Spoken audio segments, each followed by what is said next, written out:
Zayla stood outside the medical room, her long fingers nervously brushing her uniform. She had never been inside this part of the human station before. The air smelled strange like medicine, metal, and something else she couldn't describe. She had been sent here by her unit commander after a quick training in basic human care.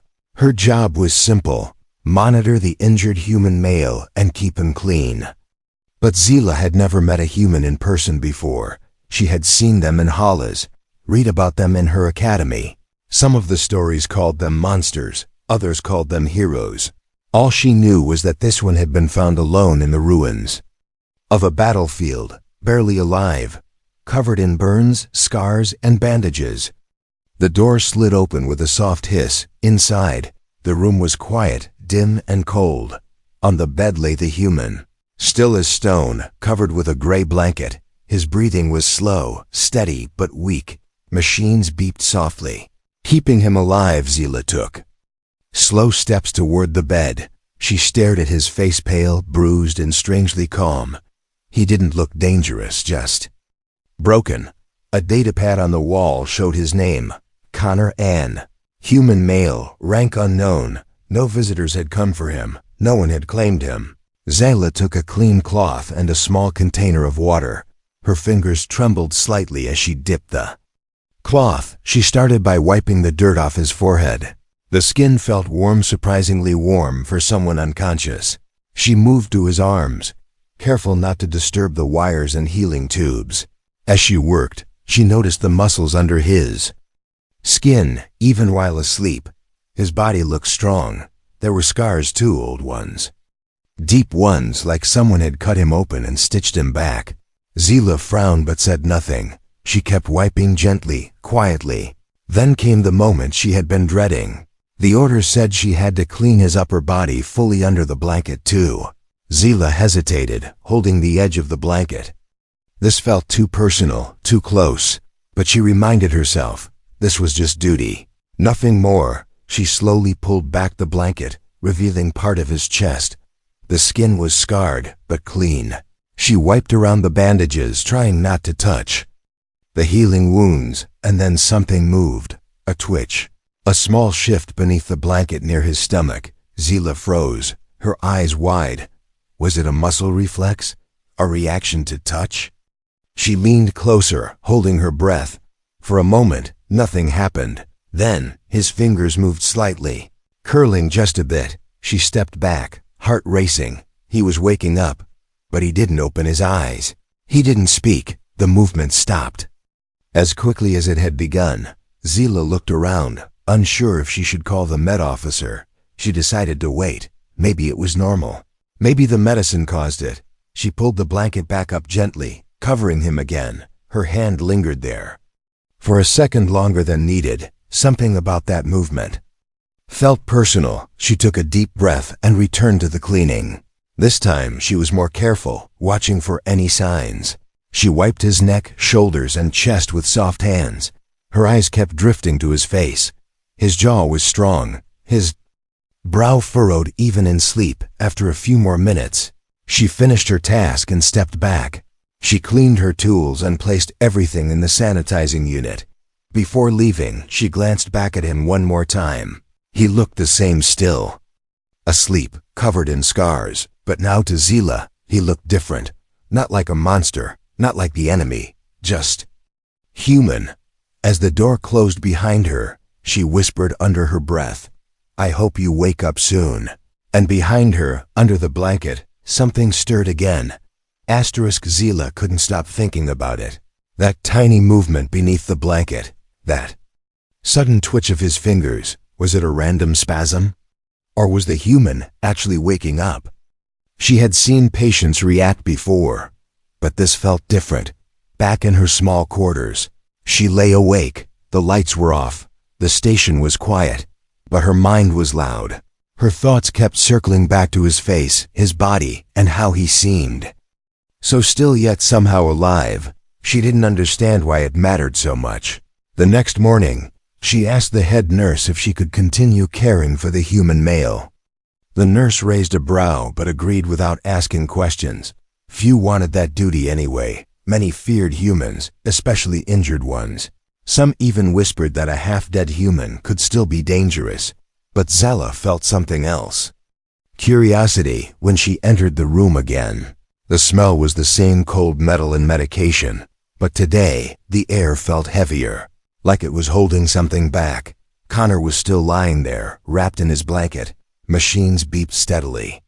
Beside him, Zella checked the vitals stable, but slightly elevated. "Are you awake?" She whispered, not expecting a reply. No answer came. She took her cloth and water again, starting from his forehead. But her hands were less nervous now, more focused.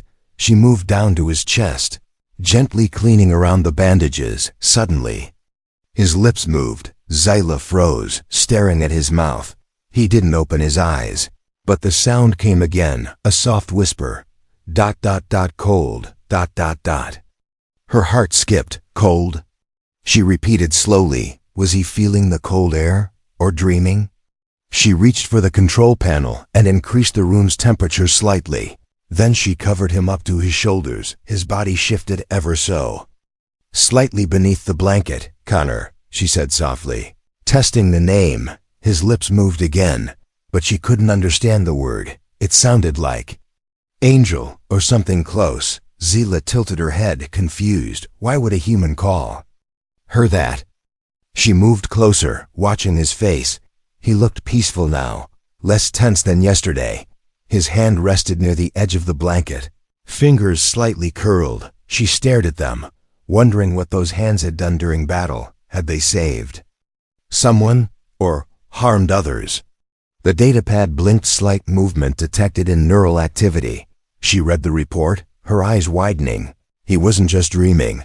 He was close to waking up. Fully. She sat beside him now, not out of duty, but something else, something warmer. She took his hand gently, holding it with care. The skin was rough, strong, and warm. His fingers twitched again in hers. She gasped, but didn't let go. Instead, she squeezed softly. "I'm here," she whispered, not even sure why. Maybe he could hear her. Maybe not, but it felt right. Then his eyelids moved, just a flutter.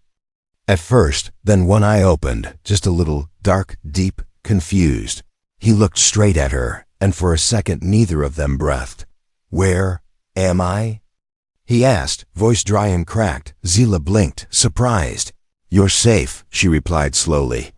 "You're on a medical station." He stared at her, trying to focus. "You're not human," he whispered. She smiled slightly. "No." He blinked again, trying to sit up. "Don't move," she said, placing a hand on his chest. "You're hurt." His body relaxed back into the bed. "Water," he mumbled. Zella grabbed the small bottle and helped him drink. He drank slowly, then looked at her again. "Why are you helping me?" he asked. She paused, unsure how to answer. "I don't know," she said truthfully. "I just wanted to." His eyes slowly closed again, the strength fading. But before sleep returned, he whispered one last word, "Thanks." Zella stayed a little longer after he slept. She cleaned up the supplies and watched him quietly. Now, she didn't see a monster or a stranger. She saw someone real, someone fighting to come back to life. As she turned to leave, the blanket moved again. This time she smiled, because now it wasn't frightening, it was a sign of hope. The hallway lights flickered as Zella walked back to the medical wing. Outside the viewing port, the stars looked frozen in the blackness of space. The silence of the station felt heavier tonight, like it was holding its breath. Zella's mind was spinning with questions she couldn't answer. Why did she keep thinking about him? Why did his voice stay in her ears? She stopped in front of Connor's door, her hand hovering over the panel. The order didn't ask her to return again tonight, but she came anyway. Curiosity? Maybe concern? Maybe more than that. She tapped the panel, and the door slid open. With a low hiss, the room was dim. Only one soft blue light lit the corner. Machines still beeped beside the bed. Steady, slow. Connor lay there, still under the blanket. His face turned slightly to the side. He looked better now, less pale, more alive. Zila stepped in quietly, not wanting to disturb anything. She walked to the table and checked the datapad. His vitals were improving, small progress, but steady. She looked at him again. His eyes were closed, but there was something different. A slight furrow in his brow, a gentle twitch in his fingers. Zila sat down beside the bed, unsure of what she expected. Maybe he'd wake up again. Maybe he wouldn't. She took a deep breath and whispered, "Connor." No response. She leaned closer, watching his chest rise and fall under the blanket. "You said a word earlier," she said softly. "Angel." "Why?" The only answer was the quiet hum of machines. She leaned back in the chair, staring up at the ceiling. Her people never used such words. They didn't speak softly or kindly, not in war, not in training. But this human, even half-broken, had spoken gently. He hadn't grabbed her or yelled or looked at her with hate. He had whispered a word filled with warmth. She didn't know what to do with that feeling. Suddenly, a quiet voice broke the silence. "Are you real?" Zila gasped and turned. Connor's eyes were open, faint and glassy. "Yes," she replied. Startled, "I'm here." He blinked slowly, his lips dry. "I thought I was dreaming," he said. "You were glowing." Zila tilted her head, confused. "I'm not glowing," she said gently. He gave a weak smile. "You were, in my head." She didn't know how to respond. So she poured him a bit of water and helped him sip. He drank, coughed once, then rested his head back. "You're not human," he said again, more clearly this time. "No," she replied. "I'm Kirelian." Connor's eyes searched her face, slowly adjusting. "Why are you helping me?" Zila hesitated, then answered, "Because you're alive." "That's not a good reason in war," he said. "But we're not fighting right now," she whispered. He stared at the ceiling for a long moment. "I thought I died," he said. "I remember pain, fire." Then silence. Zila listened. Quietly he continued, "I heard voices, but yours was different." She felt a strange tightness in her chest. "You said angel earlier," she asked. "What does that mean?" He smiled faintly. "It's a human word. Means someone who brings peace." Zila blinked, stunned. "You thought I brought you peace?" "You did," he said. "Even if it was just cleaning me." A long pause followed. He was tired again, his eyelids drooping. Zila reached out and adjusted his blanket. His hand moved, gently catching her wrist. "Will you stay a little longer?" he asked, voice barely above a whisper. She nodded slowly. "I'll stay." She sat back down, her heart beating faster than normal. No one had ever asked her that, not her commanders, not her family. For once, she wasn't just a nurse or a soldier. She was someone real to someone else. Connor's breathing slowed as he drifted back to sleep. Zila didn't move. She just sat there, watching the stars outside the window, wondering what this strange connection meant. And deep under the blanket, his fingers moved again. This time not from pain, but from the quiet comfort of her presence. Zila returned to Connor's room the next cycle. But this time, something was different. She wasn't coming as a nurse or a medic. She was coming because she wanted to. She didn't understand the feeling completely, but it pulled her like gravity. The human was no longer just a patient. He was something else now. When she stepped in, Connor was already awake. He was sitting up slightly, resting against the raised back of the bed. The blanket still covered most of his body, but his eyes were clear now, more aware, more human. He turned his head when he saw her and gave a slow, tired smile. "I was hoping you'd come back," he said, voice still rough but stronger. "I said I'd stay," Zila replied quietly. Setting down her supply kit, he watched her hands move carefully, preparing cloths and healing gel.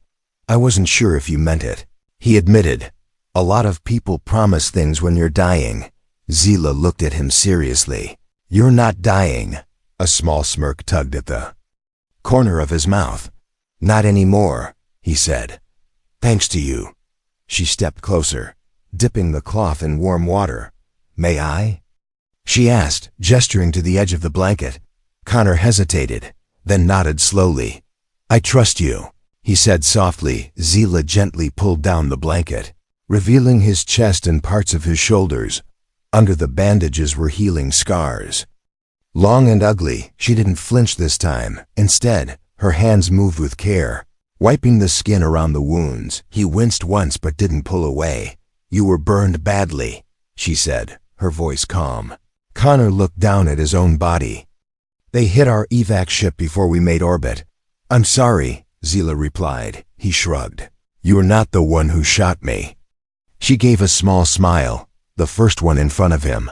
I didn't say it for guilt, she said. I said it because I feel it. Connor's eyes locked with hers. Surprised, Zila didn't look away. For a few minutes, silence wrapped the room like a blanket, only the sound of water dripping and the cloth brushing against skin. Then Connor spoke again. What do your people think of humans? He asked. Zila paused. They think you're dangerous. He nodded. They're not wrong. She looked confused. But you're gentle. Connor chuckled. That's because I'm too tired to be scary. Zila reached for a small bottle of ointment and dabbed it on his side. He flinched slightly, then relaxed again. You could have hurt me when I came near, she said, but you didn't. I could barely move, he smiled weakly, but you didn't want to hurt me. She added. That made Connor pause. He looked at her with something deeper now, recognition. Maybe respect. No, he said firmly. I didn't. Zila lowered the blanket again, covering him gently. Her fingers brushed against his hand, and he didn't move it. Instead, he let it stay there, close to hers. Neither of them pulled away. I heard you whisper, he said suddenly. When I was asleep. Zila's eyes widened. You remember that? Not the words, Connor said. Just the sound.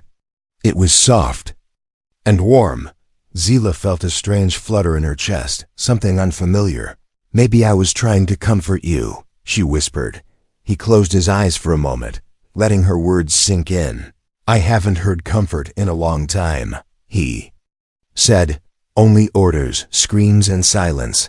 Zila sat down beside him. Then maybe it's time someone gave you peace. Connor turned his head slowly and looked at her again. You're very different from what I was taught about aliens, he said. Zila nodded. You are too. They both laughed softly. I don't even know your full name. Connor said. Zila, she replied. Just Zila. It suits. You, he said. Sounds like something kind. Their eyes met again, longer this time. No fear, no suspicion, only understanding.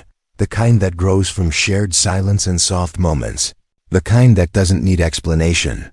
The lights dimmed slightly, a sign that station night was beginning. Zila stood slowly, gathering her tools. I'll return tomorrow, she said. I'll be here, Connor replied. I know, she smiled. As she turned to go, Connor's voice stopped her. Zila, he said. She turned back. Yes? Thank you, he said again, but this time his voice was clearer, full of meaning, and Zila knew, even before she left the room, that trust had been built between two souls who were never meant to meet. The next cycle, Zila entered the room carrying a different kind of nervousness. Not the fear of a dangerous human, but something more personal, more quiet. Connor had spoken to her with warmth last time, and that warmth had stayed with her. Now she was thinking about him even outside this room. She didn't know if that was good or bad. But she knew one thing, it mattered. Connor was already awake, sitting up with a pillow behind his back. He looked stronger today, though still pale. His blanket was folded at his waist now, his arms resting freely. When he saw her, he smiled, and the sight made something inside her chest flutter. Morning, he said with a soft grin. Zila nodded. Morning. She placed her tray down and opened the clean medical kit. I was told to check your lower torso today, she said, her voice even. Connor's smile faded a little, not because he didn't trust her, but because he knew what she might see. He nodded slowly. Okay. Zila pulled a chair close to the bed, putting on soft gloves. As she gently pulled the blanket lower, revealing more of his abdomen, she paused. Her eyes caught something unexpected, not just Scar's metal. Thin lines of metallic plating were fused into his skin. Just below the ribs on the left side, stretching down to the hip, it wasn't armor, not something he wore. It was part of him. Zila's breath caught in her throat. She looked up at him, not with fear, but with quiet shock. "What happened to you?" she asked softly. Connor let out a slow breath. "You weren't supposed to see that so soon. I was supposed to clean you," she replied, her eyes still focused on the metallic skin. "Not uncover secrets," he added. With a dry smile, Zila reached out and gently traced the edge where metal met flesh. There was no visible pain on his face, just sadness. "They experimented on you?" she asked, her voice like a whisper. Connor nodded. "Human military project, bio-integrated armor. I didn't want it," he added. "But they didn't ask." Zila sat back slowly, her hands folded in her lap. "I've heard of programs like this. In whispers, rumors. They called us prototypes," Connor said, his voice heavy. "We were told we'd be the future of warfare. But we were just test subjects."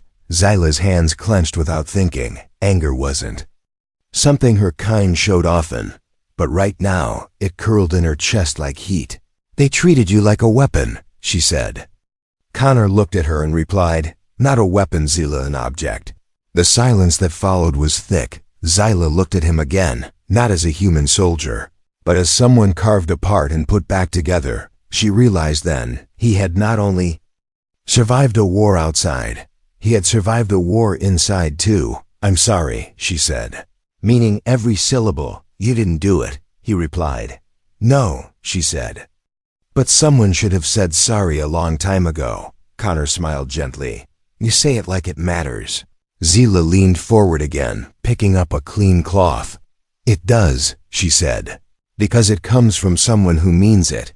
As she wiped the metal with warm water, her touch was slow, careful. Connor didn't flinch. Her hands moved with care, as if cleaning something sacred. She wasn't afraid of the fusion. The strange blend of biology and steel. She was focused only on him. After a few minutes, she applied healing gel to the joining points. The skin there was sore and red. Connor watched her in silence, studying her face.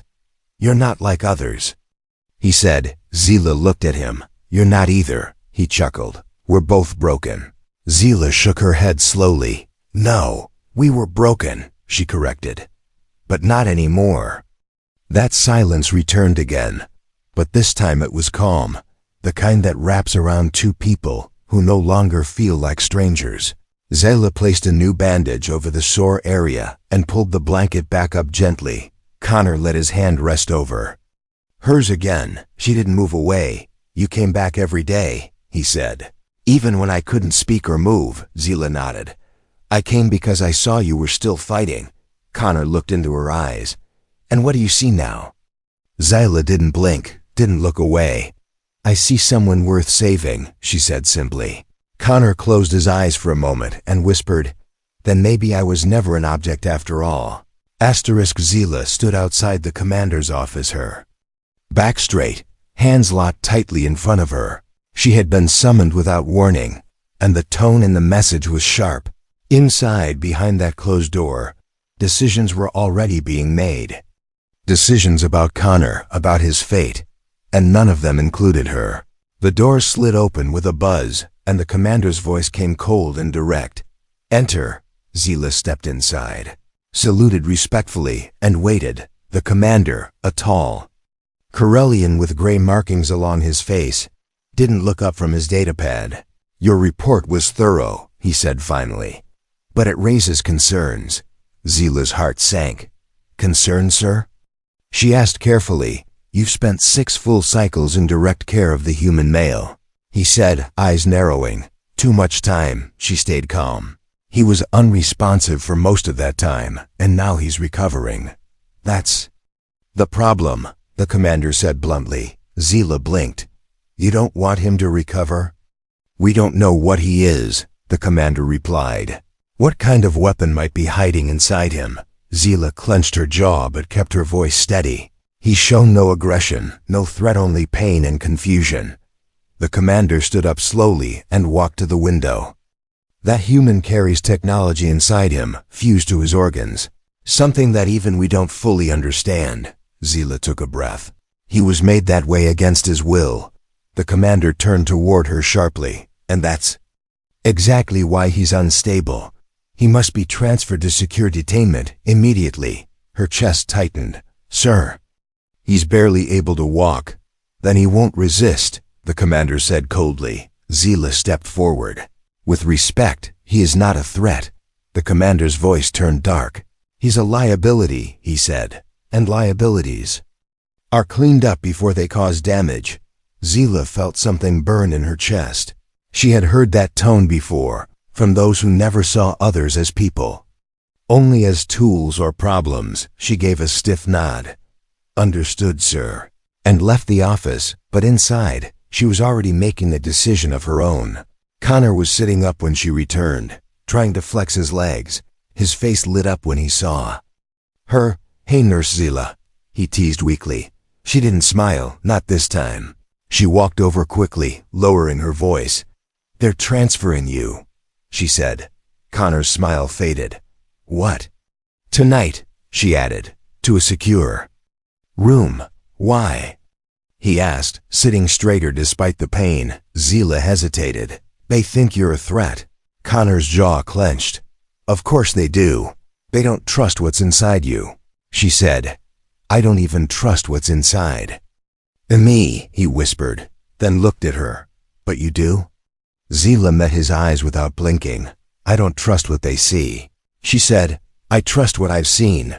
Connor looked down, silent. Then what do we do? He asked after a pause. Zila hesitated only a second, then whispered, we get you out of here. His eyes snapped up. Zila, that's dangerous. You'll disappear if they take you, she replied, her voice firm. You'll be gone. By morning, no record, no name, nothing. Connor looked at her like he was seeing someone new. And you're risking everything for me? I already did the first time I walked into this room, she said. And every time I wiped your wounds and listened to your voice. He swallowed hard. When? He asked. 2 hours, she said. I'll get a transport chair. Connor reached for her hand as she turned to leave. Why are you doing this? He asked again, softly this time. Zila looked back, eyes calm and clear. Because I believe what stirred under that blanket, she said, wasn't a monster. It was a man who still wanted to live. 2 hours later, the lights dimmed as night protocols activated across the station. Most staff were off duty, and the corridors were quiet. Zila pushed a med chair through the halls, her ID badge granting silent access through checkpoints. Connor sat quietly, hood over his head, body still weak but determined. Left here, she whispered. He nodded, keeping his head down. Alarms didn't ring, no guards stopped them, but every turn brought tension like a storm waiting to break. As they neared the hangar level, Connor looked up. Where are we going? Zila answered, somewhere they can't find you. Can I come back? He asked suddenly. She stopped walking, surprised. Why would you? He looked at her and whispered, because wherever you are is the only place I've felt safe. The hangar doors hissed open slowly as Zila guided the chair through the final hallway. Connor's breath was shallow, not from fear but from disbelief. He couldn't believe they had made it this far without being stopped. The shadows around them felt like protection, like the station itself was turning a blind eye. Maybe even the cold walls were tired of the silence and wanted something to change. A small med transport vessel sat hidden in the corner of the bay. Unused, forgotten, perfect. Zila moved quickly, punching in the override codes she had memorized from late-night shifts. Connor watched her, his hands weakly gripping the sides of the chair. You've done this before, he said. No, she replied softly. But I've thought about it. Inside the shuttle, the lights blinked awake, soft and blue. She helped him onto a stretcher seat, strapping him in gently. Every move was careful, but fast. Her heart pounded in her chest, not from fear of being caught, but from fear of losing what had only just begun. As the engines came online, Connor looked at her with tired eyes. If we escape, what happens next? Zila paused at the controls, her fingers hovering over the throttle. I don't know, she said honestly. But I know you deserve to find out. The hangar alarms didn't ring, but the silent countdown on the screen was ticking, unauthorized. Launch detection 60 seconds. Zila gripped the controls, her hands firm. Hold on, she said. Where are we going? He asked. She smiled faintly. Anywhere but back. The shuttle lifted off the deck and zipped into the star-filled void. Zila exhaled slowly as the station shrank behind them. She didn't look back, and neither did he. Hours passed in silence. As they drifted between asteroids and satellite debris, the autopilot guided the ship toward a quiet region of space where no patrols came. Inside, the lights were dim, the air warmer than expected. Connor lay resting, one arm out of the strap. Now Zila sat nearby, not sleeping, just watching. He stirred slightly, turning his head toward her. You're still here, he mumbled. I didn't go far, she said softly. He smiled, eyes barely open. You didn't have to come with me. I know, she said, but I didn't want to stay. Connor blinked slowly. You left everything behind for me. Zila looked down, her voice calm. I didn't leave anything behind, she said. Everything that mattered was right here, for a moment. The silence between them was heavy with truth. Then Connor whispered, You remember the first time I moved? Zila nodded. Under the blanket. I wasn't dreaming, he said. I felt your hand, your voice, something warm. And I wanted to live. Her eyes softened. I remember I was scared, she said. But when I saw you stir, I didn't want to run. I wanted to protect you. Connor's hand reached for hers across the seat. She took it, slowly, gently. I thought I was alone, he whispered. An object with no future. You weren't, she whispered back. You were just waiting for someone to see you. The ship gently rocked as it passed into quiet space, the kind of space that felt untouched by war, safe. Zila stood and walked to a locker, pulling out a soft blanket from the emergency kit. She brought it over and covered him carefully. This time, the act wasn't about duty or orders, it was something else. Connor looked up at her, warmth behind his tired gaze. You came to wipe me down, he said with a tired laugh. I came to help a stranger, she nodded. But I found a reason to stay. He shifted under the blanket, not in pain but in comfort. And then, like before, something stirred beneath the fabric. But this time, it wasn't just a twitch. It was the quiet rise of his chest, the movement of breath, of life, of someone no longer barely surviving, but healing.